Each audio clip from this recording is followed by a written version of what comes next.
Severance. So let's talk about your involvement. I know, of course, you've worked with Ben Stiller in the past many times. Yeah. How did you become a part of this project? Ben called me at some point, oh my gosh, in 2019, and said, I'm working on this great show. And, are you interested? And it sounded amazing. And I know Adam Scott a little bit. And so he had told me about it previously. And I thought, God, that sounds incredible. So I was so happy to get the call from Ben about it. And he sent me the first two scripts and I read them and I just thought, this is amazing. And then I flew to New York and we met and he showed me drawings and we talked and I started writing music. And then COVID hit and everything went on hold. But in a way, it gave me all this time to start writing ideas. And, I had, the ideas that really became the foundation of the score during COVID, during the pause. And so it ended up being a strangely, serendipitous thing for the creative process. Right. And of course, you read the script first. So what gelled to you about the script? It's quite a fascinating script. Yeah, the scripts are amazing. And I think that Dan Erickson, the writer, started with such a brilliant idea. I think that the idea of turning off your brain when you go to work is so relatable to so many people. But then, in the tradition of the best science fiction, he just followed through that idea to just the most interesting places and explored it in all of these dimensions. And, I was just so thrilled as I read the way that the story developed. And, it is both so smart and engaging and really grapples with a lot of ideas about the nature of the self. But at the same time, it's also really exciting and gets to be very thrilling by the end of the season. So it's a real feat. It's explored in a very clever way, I will say, right? Yeah. Exploring the self. I'm interested in knowing your thought process when you create. So you receive the script, you read the script. Do you go back then and talk to Ben or the writer or anyone else? Or how do you start your process of composing? Well, it's interesting.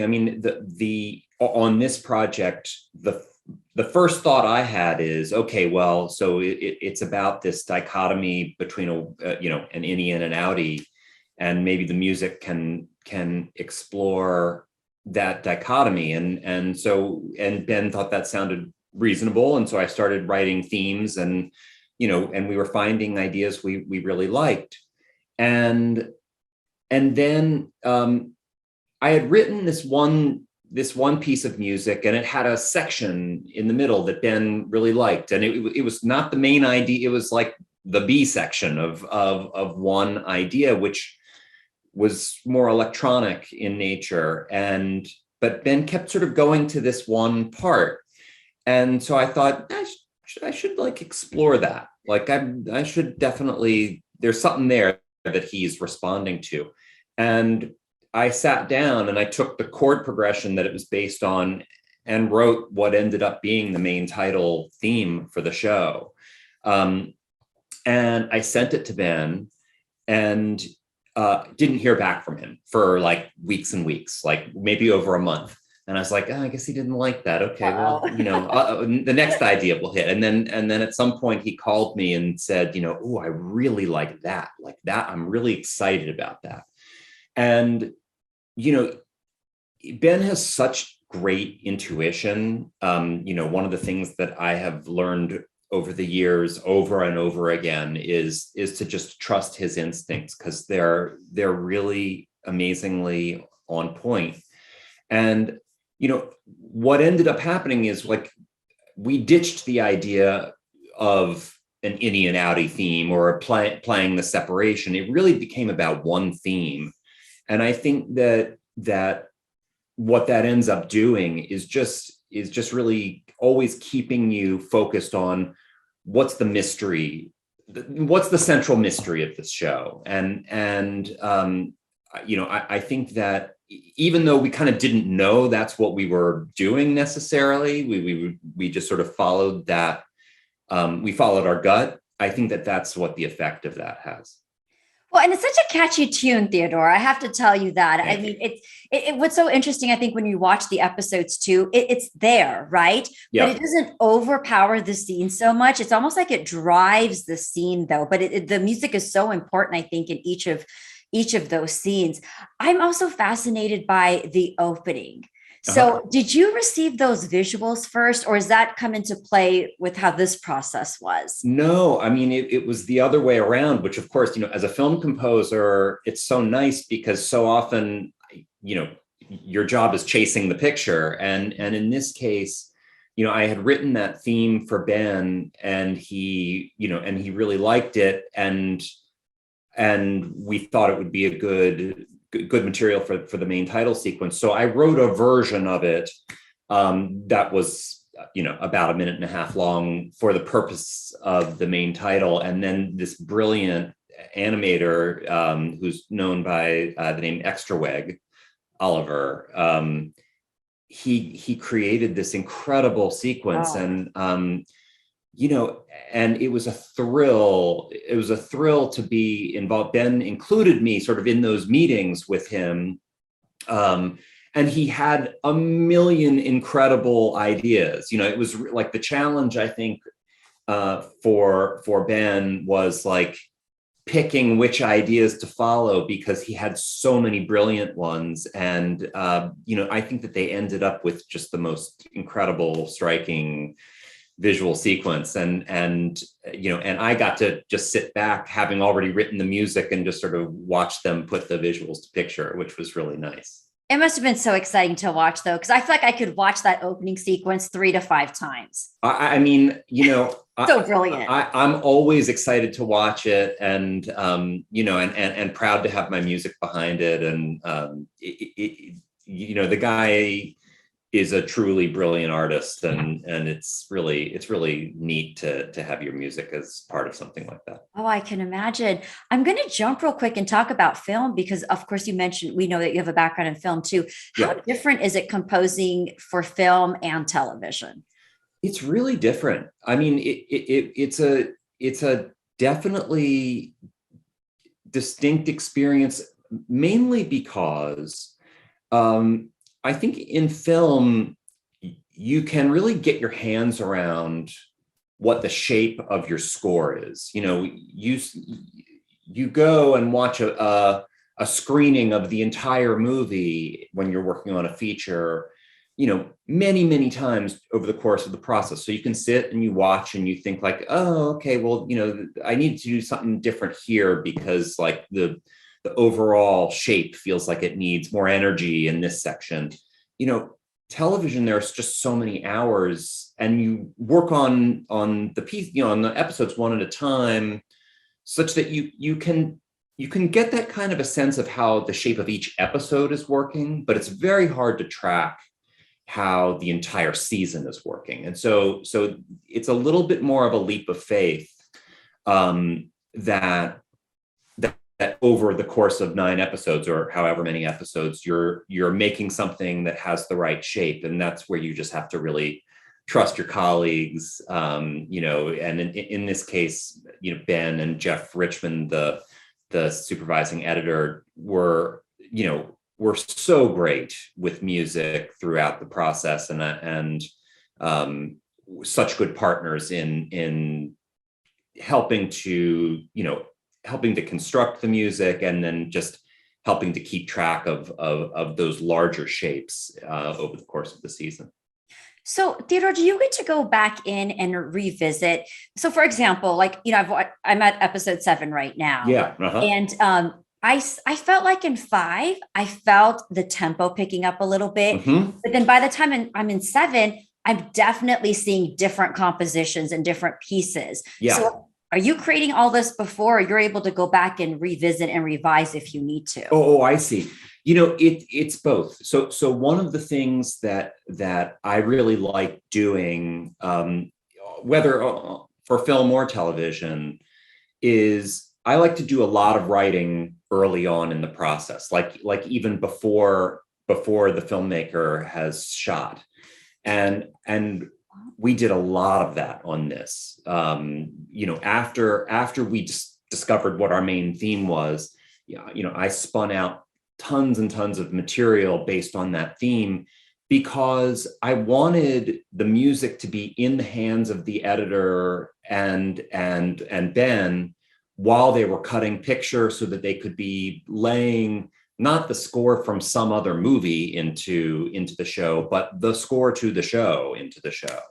And so in a lot of cases, they gave me an amazing head start by taking something that I had already written, placing it as a placeholder somewhere, and then I could go in and fine tune it to the action. Or if we didn't have exactly the right piece, then I would write something new. One of the things, I mean, this speaks to what you are talking about, is we came to realize that in episodes 8 and 9, the show was going to have to kick up into another gear of propulsion, because the events of the show really start to accelerate. Mm-hmm. And so we developed this sort of more propulsive language, and it does start to creep into the show earlier on, like in episode 5, hints of it. So that by the time we get to episodes 8 and 9, we're really feeling a lot more of that propulsive material. And so that was definitely something where, I wrote that material intended for episodes 8 and 9, and then, but it was there from the time that we were making episodes, pretty much all of the episodes. So all of that material ended up getting foregrounded a little bit, so that we felt like we had built into it by the time we got there. Such a fascinating process. It is. Wow. I mean, just to think of the brilliancy on your part of you creating all this prior to even the film or the editing being completed. Now, I understand that you like to solve puzzles. Yeah. And this show is like a big puzzle as you're watching. You're trying to figure things out. Yeah. So what did you enjoy the most in creating music for this puzzle? I mean, honestly, what was really exciting was we have this theme, and it's really just based around 4 chords. There's a melody, but the material is really based around 4 chords that cycle endlessly.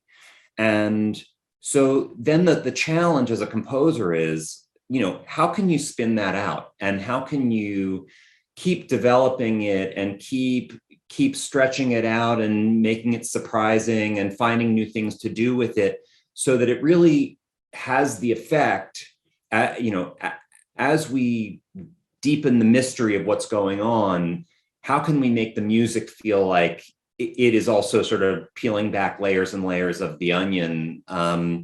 And that's a challenge and a thrill. And of course, it just makes me think, assuming this show goes on to more seasons, how do you keep doing that? Not just over one season, but over multiple seasons. And so that is a daunting challenge, but an exciting one. And were there any particular influences that shaped your composition for Severance? I mean, I think that, as I said, we got to the main theme in this really roundabout way, but I think that there are some kindred spirits for the score in the score to The Conversation from the 70s, which also has a solo piano, sort of a very kind of spare solo piano score. That is definitely, it wasn't an intentional influence, but I think that that's something that's always in the back of my head as something that I like. And in general, I would say that the filmmaking of that period has some resonance with this show for me. There is some little bit of 70s filmmaking to me that is present in this show, and some of the themes that were, some of the themes of individual alienation that were common in those movies, in the movies of that time, I think have their own sort of spin in this series. So it feels like an appropriate connection. Now, you've also got a strong history in composing comedy and lighter pieces. So when you approach a show like this that has a darker theme, what comes to mind, or how is your approach to something like this? I mean, the truth is that the approach isn't different. I mean, when I score a comedy, I'm doing the same thing that I'm doing if I'm scoring a drama, which is I am figuring out how to help the filmmaker tell the story. And, if I'm scoring Tropic Thunder or Spy, those are, in my mind, serious stories about protagonists trying to get over obstacles. And I approach them that way. And it's really not different with the drama. It's the same amount of blood, sweat, and tears. And as a composer, I mean, I laugh a lot when I'm working on comedies, but that's a great thing. What's that? I said, that's a good thing. It's a great thing. It's a great thing. It's a good way to spend your time. But the process is actually more similar than you'd think. And now, do you play any instruments yourself? I do. I play piano. Ah, okay. So a lot of the compositions, then that's your work right there. It is. Yeah. Yes. I did play the piano parts in this score, and it's really, really nice to write for an instrument that you know how to play. It's the only one that I really know how to play well. And so when I'm working on a score that's not piano heavy, there's always some amount of guesswork. I can imagine, I've studied a lot and I know what should be playable, but there's a big difference between knowing what should be playable and knowing what is playable because you play it. And so it's always a treat to write for piano when I can be the one to sit down and play it. Of course. And it's such a huge part of this show. So yeah. I mean, it's, again, very catchy theme anytime we listen to the music. I'm curious because you work on season 1, you've got the entire layout, but then do you have to kind of come up with something new and different for season 2? Or is it okay to carry over some of the stuff thematically? How does that work? Well, I think it's a combination. I mean, I think that the real challenge is that it needs to feel like it's the same show. And I have no doubt that we will want to continue with some of the same themes, but it also needs to feel like it's evolving. And so, I would expect to just continue trying to see how that theme can be pulled apart more and spun out in different directions. And, depending upon where the story goes, new themes might emerge. I think that it's a real balancing act between keeping the language consistent and keeping, and returning to that theme, which I think, the audience at this point, is used to and wants to hear, while at the same time, not having it feel like you're just repeating yourself. And so finding that balance is the trick. And lastly, on a personal note, I mean, you've had such a beautiful career. I'd love to hear from you. How has the world of composing changed from perhaps, even when you started or even a few years ago to now what's happening? How has it evolved? Oh, man, that's an interesting question. The world of composing, I don't know. I mean, I think that I don't know how the world of composing has evolved, but I guess I'll speak personally about it, which is to say that, one of the things that's changed for me from the time when I was just starting and I was just out of music school was that at a certain point, I really started to rely more heavily on my musical collaborators. I started involving more improvisation of other people into my composition process and really opening up my process instead of having to feel like I was the composer and in charge of everything that was happening. I started to find that I really enjoyed, getting out of the center and letting other people's creativity influence what I was doing. I started doing more things like writing music ahead of time and putting it in the hands of my collaborators. And all of that is really about just allowing myself to not be at the center of the compositional process and allowing for that beautiful collaboration and happy accidents and all of those things to enter my process more. So that's been the big shift for me. Where the magic happens. And I have to ask, okay, because you play the piano, but if there was one instrument if there was another instrument that you could learn to play, what would that instrument be? Cello. That is a nice one. Me too. It's a great instrument. I wish I could play it. I wish I could play any string instrument. I don't know if it's happening for me in this lifetime, but the cello is so great. It really it covers the whole range of the human voice. The from the slowest note to its highest note is like the whole range from a low man's voice to a high female voice. It's just a beautiful, beautiful instrument, and maybe one of these days. The range is so beautiful. Yes, you have a long lifetime ahead of you. You never know. You never know. You never know. It's been a pleasure. As I wrap Likewise. up here, is there anything else you want to say about Severance and your work on it?